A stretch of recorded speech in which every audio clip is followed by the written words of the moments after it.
मुलांचा ताबा कोणाकडे जाणार हा वैवाहिक दाव्यामधील मोठा प्रश्न असतो. जर मुलं असतील तर वैवाहिक दाव्यामध्ये ती अनेकदा दुधारी शस्त्र म्हणून वापरली जातात.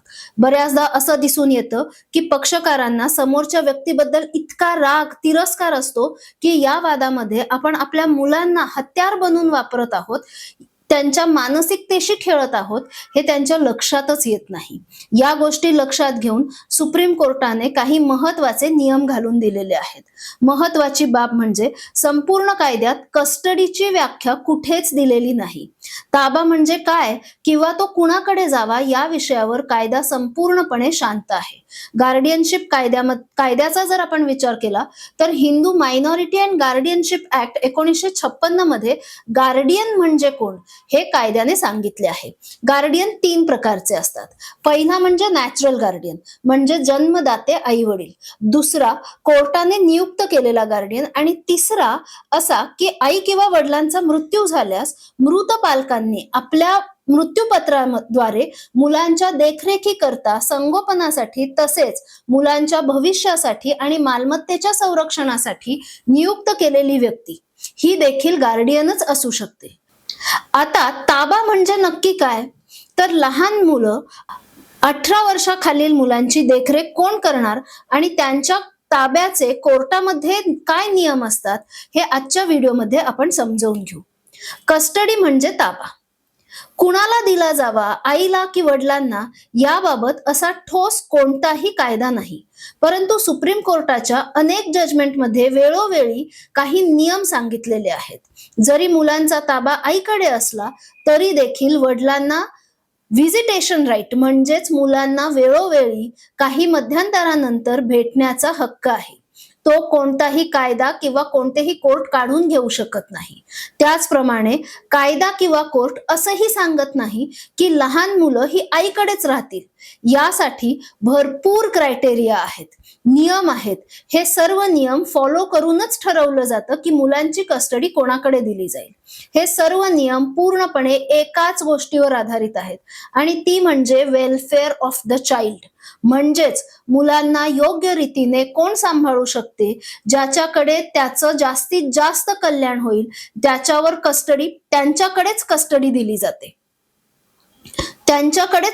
दिली जाते. सुप्रीम कोर्टाने एका प्रकरणात हेही सांगितले आहे की आई कमवत नाही, ती अन्न, वस्त्र, निवाऱ्यासाठी पोटगी मागते. तर अशा परिस्थितीत तिला मुलांचा ताबा मिळू शकतो का?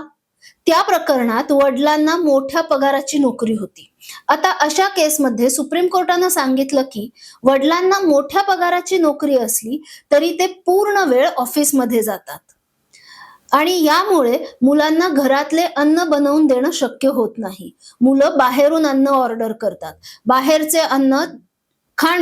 बाहेरचं जेवण मुलांना सतत देणं हे मुलांच्या आरोग्यासाठी योग्य नाही, असे सांगून सुप्रीम कोर्टाने मुलांचा ताबा आईकडे दिला.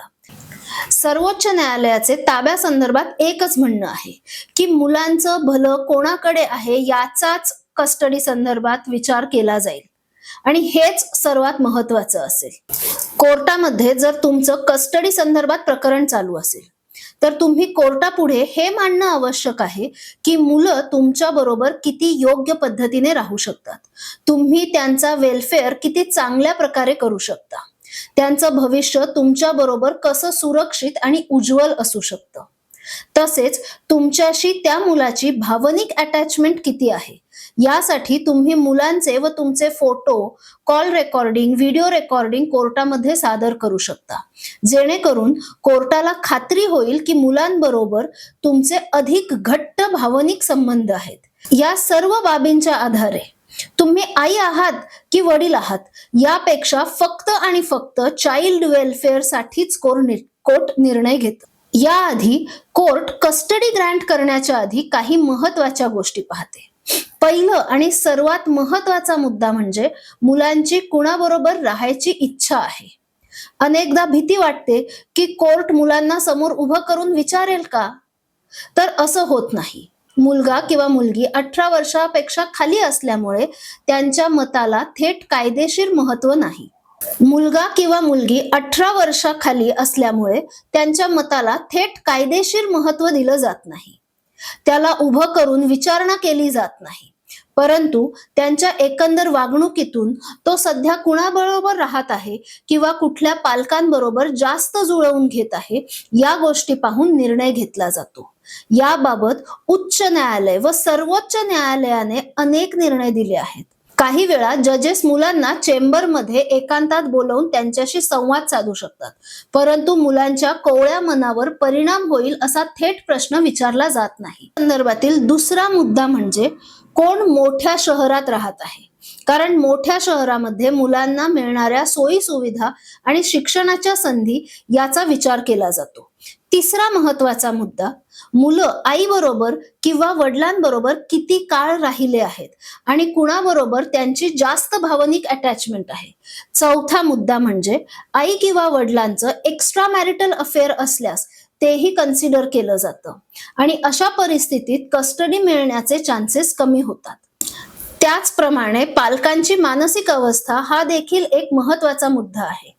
दोघांपैकी कोणी मानसिकदृष्ट्या आजारी किंवा मनोरुग्ण असल्यास त्याच्याकडे ताबा मिळणे कठीण होते. पुढचा महत्वाचा मुद्दा म्हणजे कोणाच्या कस्टडीमध्ये मूल अधिक सुरक्षित राहू शकते. चाइल्ड सेक्शुअल अब्यूज सारख्या घटना वाढत चालल्या आहेत. मूल मुलगा आहे की मुलगी याचा फरक आता पडत नाही. ज्या पालकांबरोबर मूल अधिक सुरक्षित राहील त्याच्याकडे सहसा कस्टडी दिली जाते. समाजातील कस्टडी संदर्भातील सर्वात मोठी भीती म्हणजे अनेक महिलांना असं वाटतं की आपण कमवत नाही. पोटगी मागायला कोर्टात गेलो तर कोर्ट असं म्हणतं का की तू या मुलाला सांभाळू शकत नाहीस आणि तुझ्याकडे कस्टडी राहणार नाही. तुमची फायनान्शियल कंडिशन कस्टडीच्या केसमध्ये विचारात घेतली जाते, हे खरं आहे, परंतु कस्टडी ठरवण्याचा तो एकमेव निकष नाही. मुलांना वाढवण्यासाठी पैसा आवश्यकच आहे, पण फक्त पैसा हाच निर्णयाचा आधार असू शकत नाही.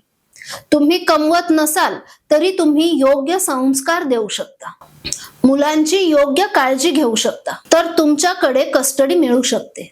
कस्टडी ठरवताना पैसा नव्हे तर मुलांचा वेलफेअर हा मुख्य निकष आहे.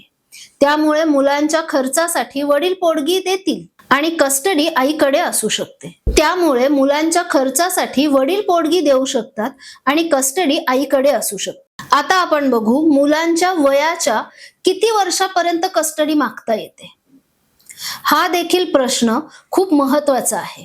मूल अगदी तान्हं बाळ असेल तर ते आईवर जास्त अवलंबून असतं आणि त्यामुळे सहसा कस्टडी आईला दिली जाते. 5 वर्षांपर्यंत लहान मुलांना आईच्या देखरेखीची जास्त गरज असते, म्हणून कोर्टाचा कल आईकडे ताबा देण्याचा जास्त असतो. मात्र हा काही ठोस कायदा नाही.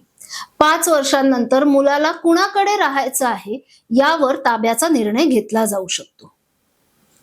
पण असं नाही की मूल 5 वर्ष आईकडे राहिलं म्हणजे पुढेही ते आईकडेच राहील किंवा आईलाच ताबा मिळेल. कोर्ट गरज भासल्यास मुलांना चेंबरमध्ये म्हणजे जजेसच्या आतल्या खोलीमध्ये एकांतात बोलवून विचारणा करू शकतात. आई वडील मुलाला शिकवून आणतात हे कोर्टाला माहितीये. कोर्टाच्या ते लक्षात आलेलं असतं, कारण जजेस या सगळ्या गोष्टींमध्ये अत्यंत अनुभवी असतात आणि मूल स्वतःच्या मनाने बोलत आहे की शिकवलेलं बोलत आहे हे त्यांना लगेच समजतं. त्यानंतर ते पुढचा निर्णय घेतात. हा व्हिडिओ मुलांची कस्टडी कशी ठरवली जाते आणि त्या संदर्भात कोर्ट कुठल्या मुद्द्यांवर फोकस करतं याबाबत होता. पुढील व्हिडिओमध्ये आपण चाइल्ड कस्टडीची केस कशी चालते, कोणकोणत्या स्टेप्स असतात हे पाहणार आहोत. त्याआधी आमचा चॅनल सबस्क्राईब करा, व्हिडिओ लाईक करा आणि कस्टडी संदर्भात काही प्रश्न असतील तर कमेंटद्वारे नक्की विचारा. आमच्याशी थेट संपर्क साधायचा असल्यास डिस्क्रिप्शन बॉक्समध्ये आम्ही व्हॉट्सअप नंबर दिलेला आहे, त्याच्यावर मेसेज करा आणि तुमची अपॉइंटमेंट फिक्स होईल. त्याचप्रमाणे अशा अनेक डेली अपडेट्ससाठी आम्हाला इंस्टाग्रामवर देखील फॉलो करा.